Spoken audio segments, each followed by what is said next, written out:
खुदा उनके जिंदा कलाम में से तिलावत होगी मुकद्दस यूहन्ना रसूल का इंजीली बयान उसका 12वां बाब पहली 8 आयात जो हैं वो तिलावत की जाएंगी। मुकद्दस यूहन्ना रसूल का इंजीली बयान उसका 12वां बाब पहली आयत से 8वीं आयत तक। पहली आयत से खुदा के कलाम में यूं लिखा है, फिर यीशु ईद फसह से 6 रोज पहले बैतनिया में आया जहां लाजर जिसे यीशु ने मुर्दों में से जलाया था। वहां उन्होंने उसके वास्ते शाम का खाना तैयार किया और मरथा खिदमत करती थी, मगर लाजर उनमें से था जो उसके साथ खाना खाने बैठे थे। फिर मरियम ने जटामासी का आधा सेर खालस और बेशकीमत अतर लेकर यीशु के पांव पर डाला और अपने बालों से उसके पांव पहुंचे और घर इत्र की खुशबू से महक गया। मगर उसके शागिर्दों में से एक शख्स यहूदा इस्करियोती जो उसे पकड़वाने को था कहने लगा, ये इत्र 300 दिनार में बेचकर गरीबों को क्यों ना दिया गया।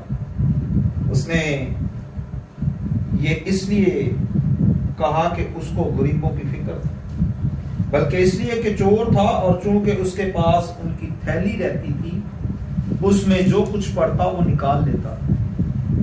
बस यीशु ने कहा, इसे ये इत्र मेरे दफन के लिए रखने दे, क्योंकि गरीब गुरबा तो हमेशा तुम्हारे पास हैं, लेकिन मैं हमेशा तुम्हारे पास ना रहूंगा। खुदा उनके जिंदा पाक कलाम के पढ़े और सुने जानकर खुदा उनकी बरकत हो।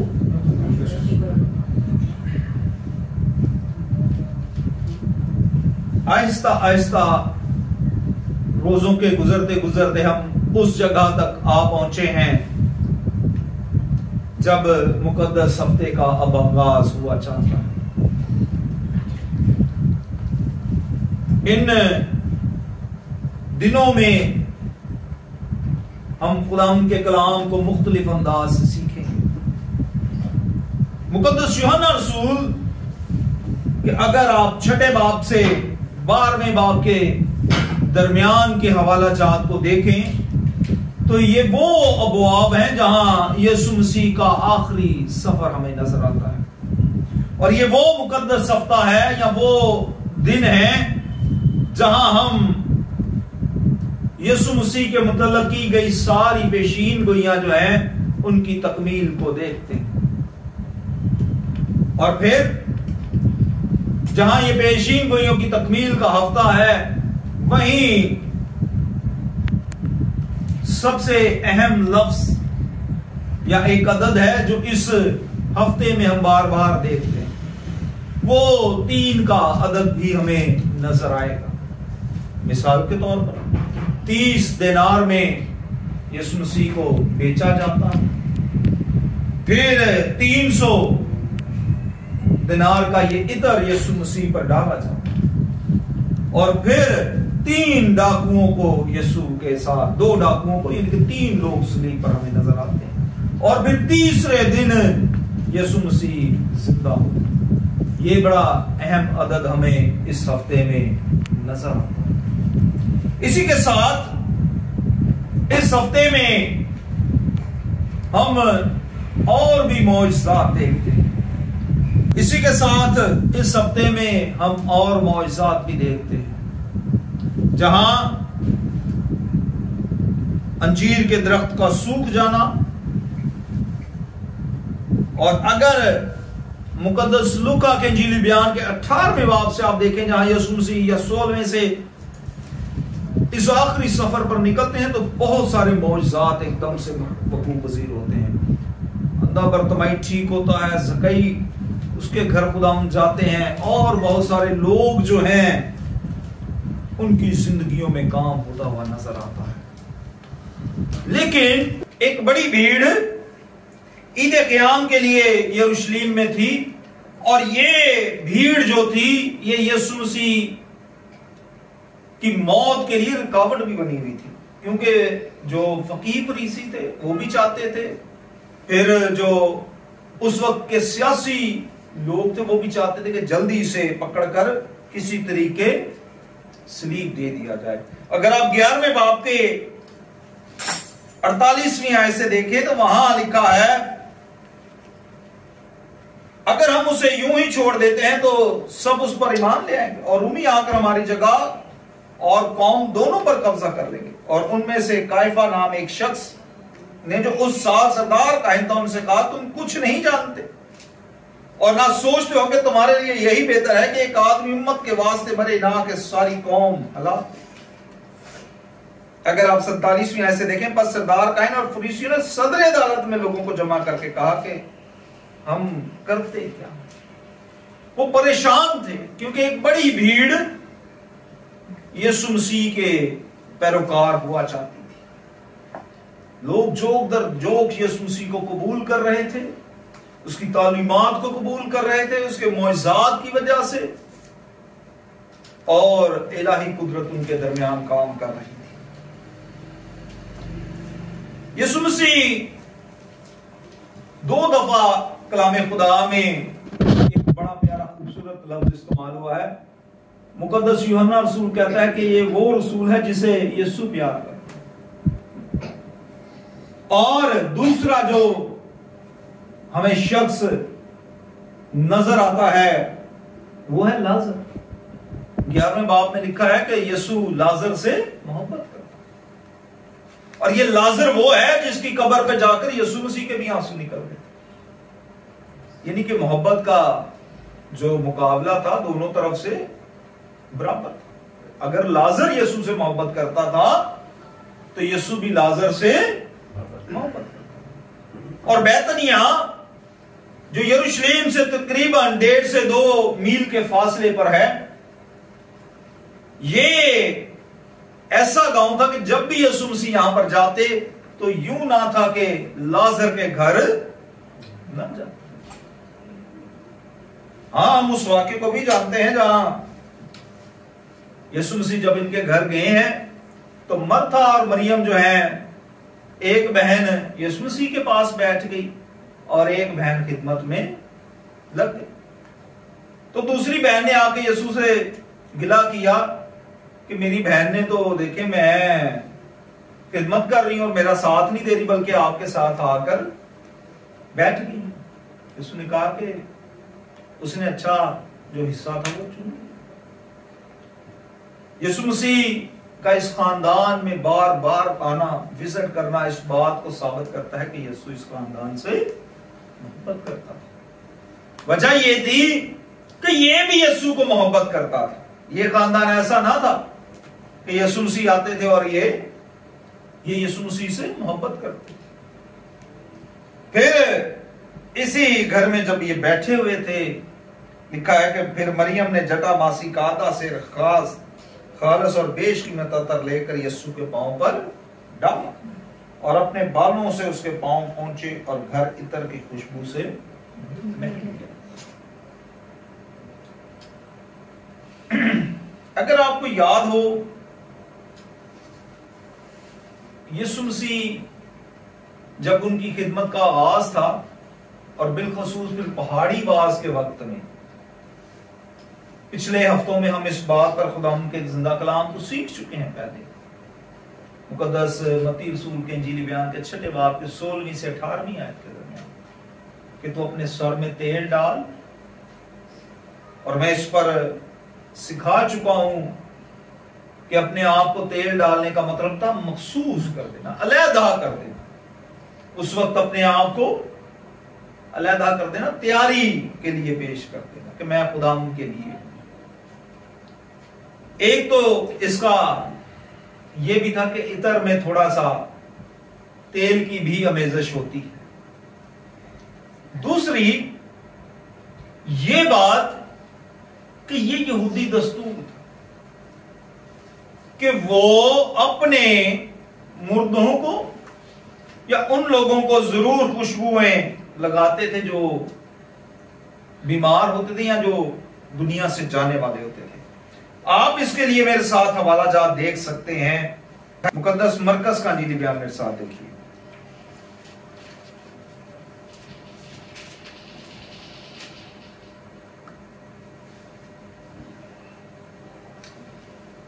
16वां बाब। और जब सब्बत का दिन गुजर गया तो मरियम मगदलीनी और याकूब की मां मरियम और सलोमी ने खुशबूदार चीजें मूल ली ताकि आकर उस पर मले। खुशबूदार चीजें मूल ली ताकि आकर उस पर मले। ये यहूदी दस्तूर कि वो अपने मुर्दों पर मली। ये जो खुशबूदार जड़ी बूटियां थी ये मलते। यीशु मसीह ने जब इस औरत ने किया तो उसने कहा कि इसने मेरे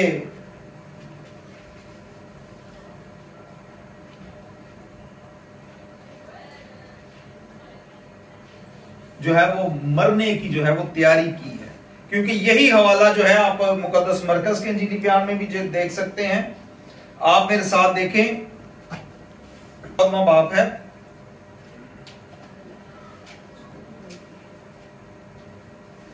उसकी पहली 6 आयात में ये हवाला आपको मिलेगा।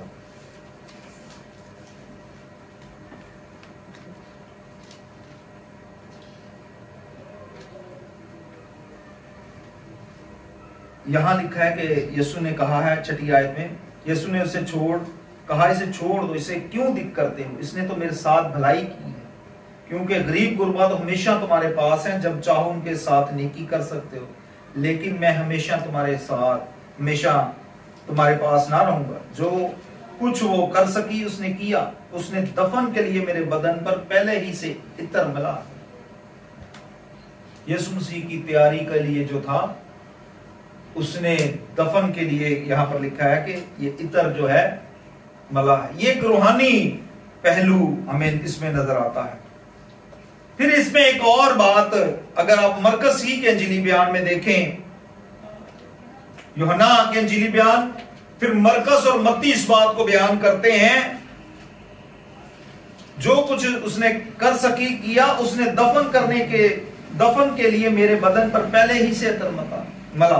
मैं तुमसे सच कहता हूं, तमाम दुनिया में जहां कहीं अंजील की मुनादी की जाएगी, ये भी जो उसने किया इसकी यादगारी में कहा जाएगा।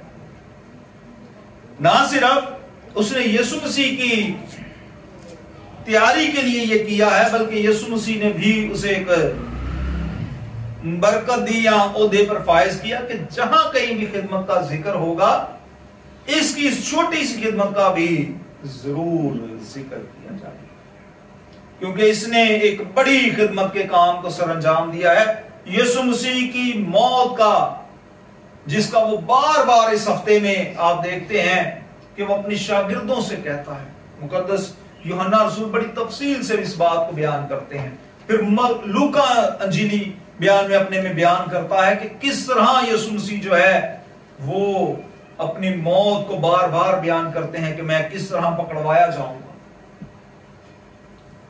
ये सारी बातों को करते करते जो इसका आगाज था ना, जहां से समझ लें कि अब यीशु मसीह बिल्कुल अपने पकड़वाए जाने से पहले, अपने उस सारे अमल से गुजरने से पहले जिसमें कि मेरी और आपकी निजात का काम हुआ है, वो सारा अमल, उसकी तैयारी का जिसने काम किया है वो इस औरत ने काम किया।